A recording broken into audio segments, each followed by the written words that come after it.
Purity Educational and Media Hub presents the Purity Series every Tuesday. Welcome to the Purity Series.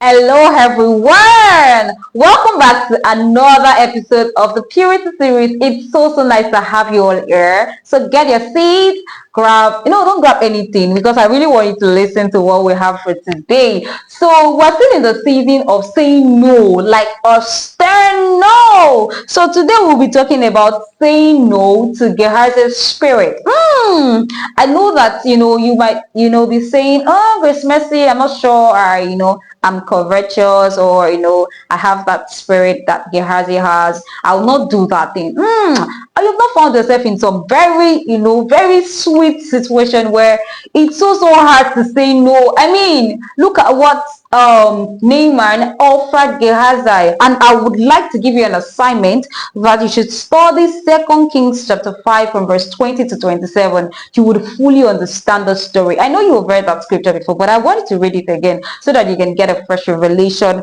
from that scripture.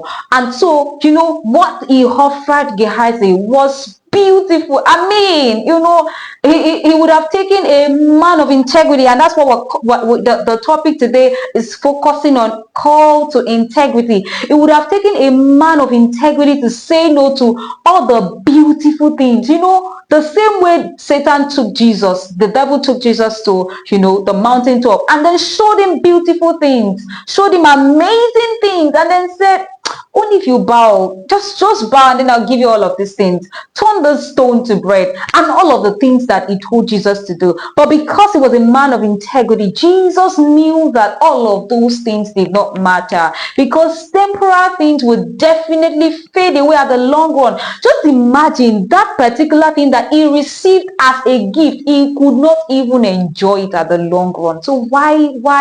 Just why soil your integrity on what you might not eventually enjoy? What if you compromise your integrity, and then the next minute you are not, you just find yourself opening your eyes again at the long run? What would you do? You don't even own your life. Scripture says that it is appointed. It's an appointment with death. And so we must note that at every point in our life, we must live ready. Like, we must live as though there is that point where we know that God is coming for us, and that's what God really desires for us to do. And so today my focus will be on saying no to Gehazi's spirit. And so we know that Gehazi was the servant of Elisha, a man with great potential. He was working closely with a man of the spirit. He was working with a man who did great exploits for the Lord, but his greed led him to downfall. If you are greedy, then it's not the problem. The problem will be that you remain a greedy person.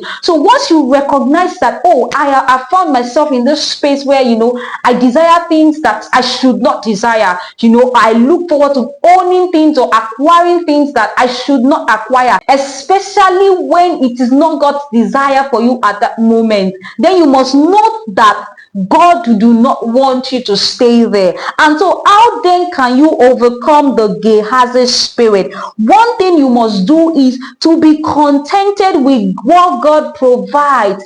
You must find comfort with what God has given to you, because scripture says that the path of the just is as a shining light. It will keep on shining brighter and brighter unto the perfect day. So what God has provided for you now, what you have now, be satisfied with it, be contented with it. And then another thing that you must note is to reject dishonest gain. When it is coming as dishonesty and it is looking as though you want to soil your integrity for anything, you reject it.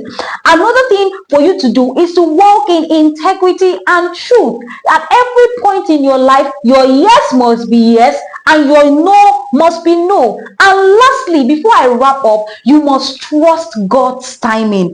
God's timing, we say, is the what? It's the best. So at every point in your life, you must trust God's timing. God's timing definitely is the best. So Gehazi traded his future for temporary riches, what he could not at the long run even enjoy. So why trade your destiny for that which you might not be eventually, be opportune to eventually enjoy? I like to encourage you that you should wait for God's timing, because greediness is not what God desires for you. Thank you so much for watching the Purity series this week.